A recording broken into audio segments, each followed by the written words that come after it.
उस समय हमारा गोल था और वो था यूनाइट इंडिया की स्थापना करना। ठीक है, यूनाइट इंडिया की स्थापना करना, हमने उसको एक्सेप्ट कर लिया, बहुत बढ़िया। अब यहां से दो कॉन्सेप्ट निकल कर आते हैं, बात को समझना। एक को बोलते हैं नेशन स्टेट, नेशन स्टेट, राष्ट्र राज्य, बहुत महत्वपूर्ण कॉन्सेप्ट बता रहा हूं। और एक को बोलते हैं स्टेट नेशन,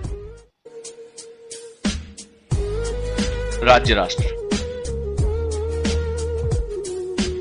तो उस समय हमारे पास था कि हमें जो है वो एक यूनिफाइड लैंग्वेज हम नहीं इस्तेमाल कर सकते थे, सरदार पटेल के सामने यूनिफाइड हम कल्चर नहीं स्थापित कर सकते थे, तो ये सारी चीजें हम नहीं कर सकते थे।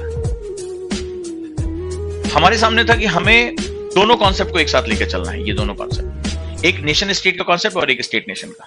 नेशन स्टेट का कॉन्सेप्ट मतलब होता है कि राष्ट्र, जैसे भारत एक राष्ट्र है, तो ये धारणा सर्वोपरि होती है और उसके अंदर राज्य जो है, राज्य मतलब यहां में राज्य का मतलब होता है वो जो छोटी छोटी पहचाने हैं उनको हमने उसके साथ समाहित कर लिया। तो पहला कॉन्सेप्ट होता है कि नहीं, you have to think about, जैसे यूरोप में हुआ, तो यूरोप में क्या हुआ कि भाई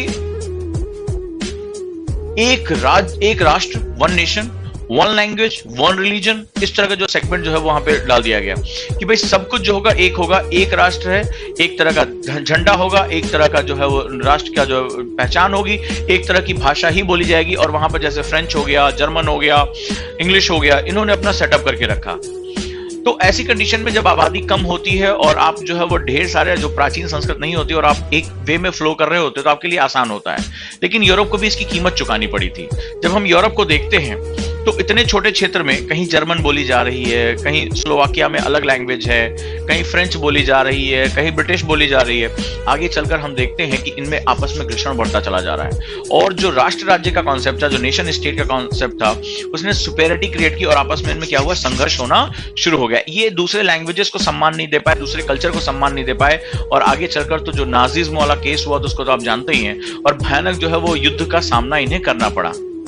ऐसी कंडीशन में जब आपके पास डाइवर्सिटी बहुत ज्यादा होती है तो आपको एक कॉन्सेप्ट के साथ काम नहीं चलेगा, आपको दोनों कॉन्सेप्ट साथ लेकर चलना पड़ेगा। यानी राष्ट्र राज्य के कॉन्सेप्ट के साथ राज्य राष्ट्र यानी स्टेट नेशन का भी कॉन्सेप्ट चलना पड़ेगा।